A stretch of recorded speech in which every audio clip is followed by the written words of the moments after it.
샬롬 9월 3일 매일 말씀 묵상입니다. 벌써 9월 달이 다가왔습니다. 더웠던 날씨는 한풀 꺾이고 날씨가 쌀쌀해지고 일교차가 심해지는 그런 시즌이 다가왔습니다. 특별히 이번 주말에는 태풍이 다가온다고 합니다. 모두 안전에 유의하시고 또 건강을 지키시는 그런 축복이 있는 한 주간 되시길 소망합니다. 오늘은 지난주에 이어서 계속해서 언약을 우리에게 베푸신 그 하나님의 성품, 그리고 언약을 받은 자로서 살아가는 방식에 대해서 계속해서 묵상해보고자 합니다. 지난주에는 하나님께 있는 모습 그대로 나아가는 것이 하나님께서 택하신 사람의 모습이라는 것을 함께 묵상했습니다. 오늘은 실질적으로 우리가 하나님 앞에서 언약을 맺은 자로서 살아갈 때에 늘 우리는 직면하는 것 같습니다. 부족한 자신, 그리고 하나님은 우리에게 언약을 베푸셨지만 끊임없이 반역하는 우리의 모습, 그런 모습을 발견할 때마다 우리는 어떻게 반응해야 하고 그것을 어떻게 다루어야 할지 함께 묵상해 보고자 합니다. 오늘 본문 말씀은 출애굽기 34장 6절과 7절입니다. 제가 봉독하겠습니다. 주님께서 모세의 앞으로 지나가시면서 선포하셨다. 나 주는 자비롭고 은혜로우며 노하기를 더디하고 한결같은 사랑과 진실이 풍성한 하나님이다. 수천 대에 이르기까지 한결같은 사랑을 베풀며 악과 허물과 죄를 용서하는 하나님이다. 그러나 나는 죄를 벌하지 않은 채 그냥 넘기지는 아니한다. 아버지가 죄를 지으면 본인에게 뿐만 아니라 3, 4대 자손에게까지 벌을 내린다. 아멘. 오늘 본문 말씀은 모세가 두 번째 돌판을 들고 하나님 앞에 올라가서 하나님을 만날 때 주님께서 하셨던 말씀입니다. 왜 돌판이 두 번째 돌판이 나왔습니까? 바로 모세가 시내산에서 하나님의 율법, 언약의 말씀을 들고 산을 내려간과 동시에 이스라엘 백성이 우상 숭배를 하는 모습을 보고 모세는 그 분을 참지 못하고 그 돌판을 던져버려서 깨트렸기 때문입니다. 얼마나 안타까운 순간입니까? 하나님께서 그 놀라운 사랑과 그 놀라운 영광으로 모세에게, 이스라엘 백성에게 귀한 말씀을 주었음에도 불구하고 이스라엘 백성은 내려오지 않는 모세를 기다리지 못하고 자신의 방식대로, 자신의 뜻대로 하나님을 섬기며 모든 백성들을 잠잠케 하려고 했던 그 아론의 그 불완전한 모습, 인간의 방법으로 어떤 사태를 진정시키려고 하는 그 인간의 술수, 그리고 하나님에 대한 무지, 총체적 난국으로 그 첫 번째 언약이 바로 파기되는 모습이 나타났습니다. 물론 율법을 몰랐던 그 아론도 이해할 수 있겠지만 그 장면은 아무래도 인간의 불완전한 모습, 인간의 연약한 모습을 전적으로 드러내주는 아주 상징적인 이야기입니다.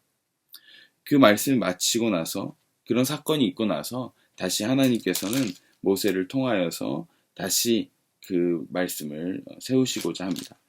그래서 하나님은 모세에게 다시 돌판 두 개를 처음 쓴 것 같이 너가 깎아서 가져와라, 이렇게 얘기하십니다. 그래서 다시 모세가 그것을 작업을 하고 아침 일찍 시내산에 올라갔을 때 하나님께서 하셨던 말씀이 바로 오늘의 본문입니다. 우리가 이 배경을 볼 때 어떤 것을 생각해 볼 수 있습니까? 우리가 처음 하나님을 만나고 하나님께서 우리를 구원해 주셨을 때 우리는 마음에 가슴이 벅차고 하나님께 무엇이든 할 수 있을 것 같고, 그래, 난 이제 다시 새 출발을 할 수 있을 거야 라고 결심하고 결단하여서 다시 하나님의 기쁨을 드리는 그런 삶을 살도록 결단하고 다시 새롭게 시작하곤 합니다. 그러나 어떻습니까? 그런 삶을 시작했지만 하루가 멀다 하고 자신이 넘어지는 모습을 발견하는 우리의 존재 아니겠습니까? 그게 신앙생활의 아이러니인 것 같습니다. 내가 신앙생활을 하면 할수록 성숙하고 변화된 모습보다는 오히려 악하고 고집센 모습을 더욱 발견하게 된다는 것입니다. 처음의 시작은 화려하고 멋지고 뭐든 다 할 수 있을 것 같은 그런 자신이고, 그리고 마음속에 은혜가 넘쳐서 영원히 주님만 사랑하면서 내가 올바로 살 수 있을 것 같지만, 하루 이틀만 지나면 다시 돌아와 있는 자신의 모습을 발견하면 스스로에 대한 초라한 모습을 누구나 느끼게 되는 것 같습니다. 대표적으로 누가 있습니까? 예수님께서 가늠한 여인이 사람들 앞에서 돌에 맞아서 죽기 일보 직전일 때 예수님께서 죄 없는 자가 그를 돌로 쳐라 라고 했을 때 어떤 말씀이 있습니까? 나이가 많은 사람들로부터 하나 둘씩 그를 떠나갔다고 하고 있습니다. 그게 무엇을 이야기합니까? 우리에게 인생이라는 것은 나이가 들면 들수록 사실 쌓여가는 것은 하나님께 우리에게 자랑할 법한 의로움 혹은 하나님께 드릴 수 있을 법한 어떤 나의 성취들, 그런 것이 아니라 많은 인생을 살아가면 살아갈수록 오히려 쌓이는 것은 결국 죄밖에 없다는 것을 단적으로 보여주고 있습니다. 저도 하나님을 처음 만나고 은혜를 받았을 때는 하나님 오직 한 분만 찾겠다고 그렇게 결단하고 그렇게 결심하며 그렇게 시작했지만, 힘차게 결단하고 일상으로 돌아왔던 내 모습은 점점 더 오히려 하나님과 멀어져가는 자신을 보며 초라하게 느꼈던 그런 모습이 있습니다. 오히려 의지는 점점 강해져서 순간적으로 그래, 내가 많이 넘어지고 하나님과 멀어졌지만 오늘 하루만큼은 다시 열심히 해봐야지 라고 결심해서 온전히 해내는 것 같았지만, 오히려 다음날이 되고 그 다음날이 되면 다시 후퇴하는 스스로를 발견하며 절망에 빠진 적이 많이 있습니다.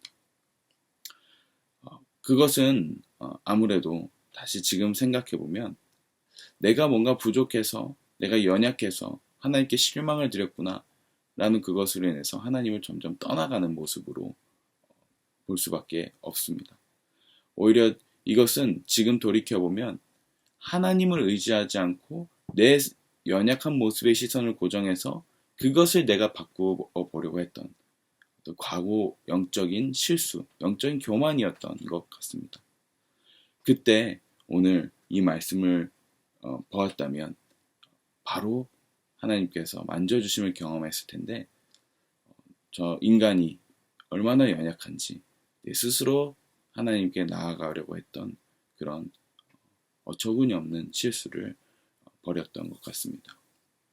오늘 이 말씀은 이런 자들에게 스스로 노력해도 점점 하나님과 멀어져가는 자신을 발견할 때 정말 생수와 같은 그런 시원한 구원의 말씀이 되는 것 같습니다.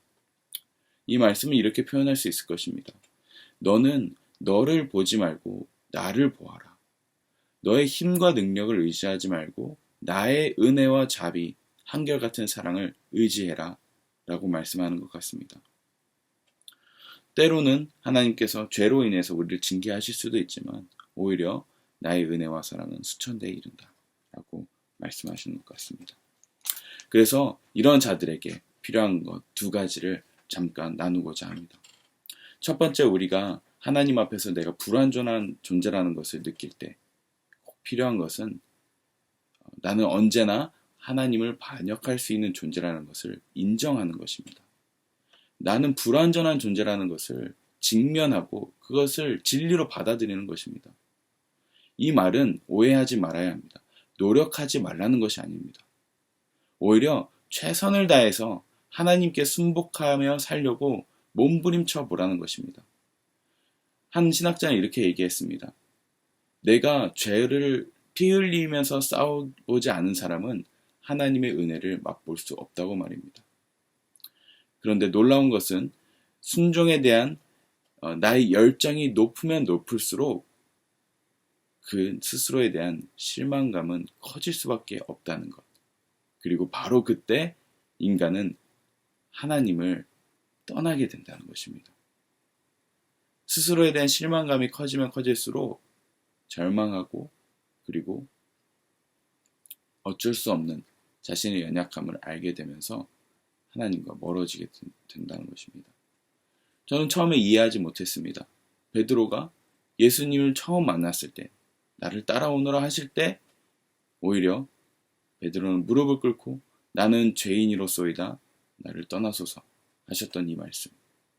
아니 갑자기 왜 떠나라고 하였지? 이것이 바로 절대적인 존재를 만났을 때 스스로가 한없이 작아지는 모습, 그래서 떠나고픈 그런 본성을 이야기합니다. 또한 아담은 어땠습니까? 선악과를 먹고서 처음 죄를 지었을 때 결국 하나님을 피해서 숲을 뒤에 숨어버리는 모습. 그러나 그때 하나님이 어떻게 반응하셨습니까?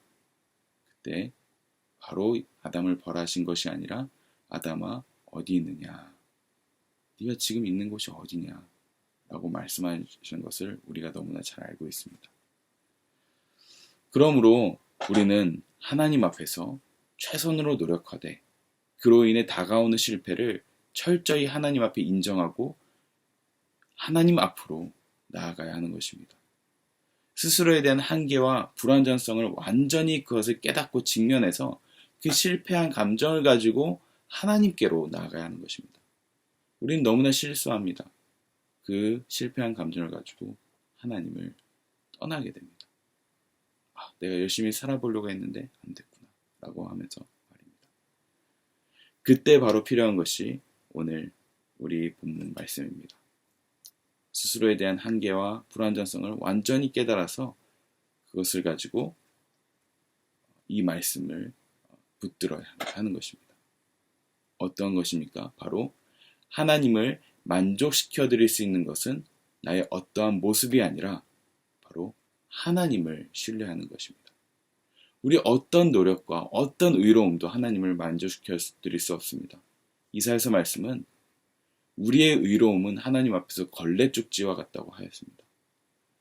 우리의 그 노력 한 가지 한 가지가 다 무의미하다는 것이 아니라 하나님 앞에서 우리의 모든 의로움은 걸레쪽지와 같은 아주 비천한 것이기 때문에 하나님을 만족시켜 드릴 수 있는 것은 단 한 가지, 바로 하나님의 의로움만이 하나님을 만족시킬 수 있는 것입니다. 그러므로 하나님께 나아갈 수 있는 것조차도 우리는 하나님의 성품을 의지해서 가야 한다는 것입니다. 오늘 본문 말씀에 이렇게 말씀하십니다. 나 주는 자비롭고 은혜로우며 노하기를 더디하고 한결같은 사랑과 진실이 풍성한 하나님이다 라고 말씀하십니다. 이 말씀이 복음이 되는 사람이 누구입니까? 스스로가 의롭게 살았다고 생각하는 사람입니까?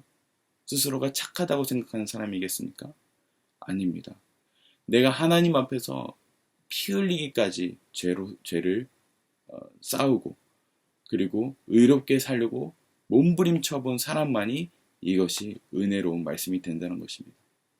이 말씀 자신에 대해서 철저히 깨어져 본 사람만이 복음으로 다가올 수 있는 것입니다.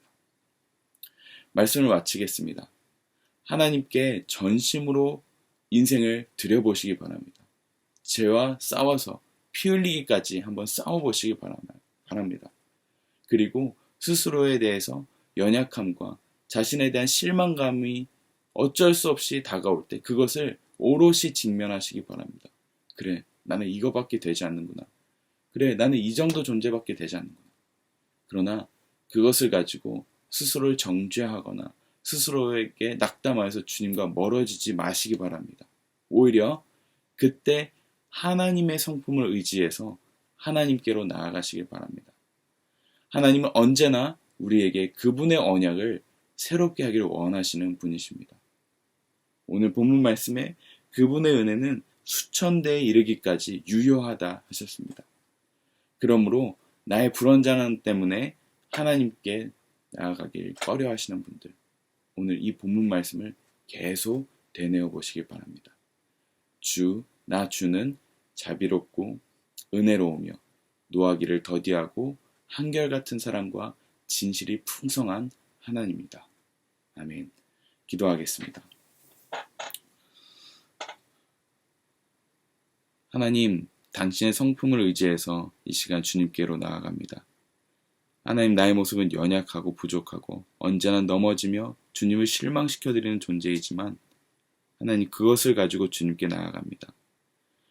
하나님, 정말 죄를 피 흘리기까지 싸우기 원합니다. 하나님 앞에 의롭게 살기 원합니다.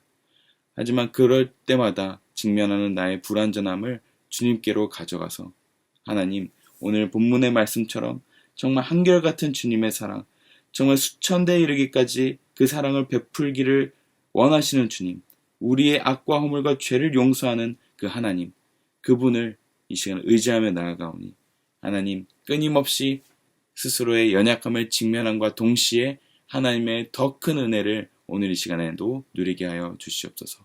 감사드리며 예수님 이름으로 기도합니다. 아멘.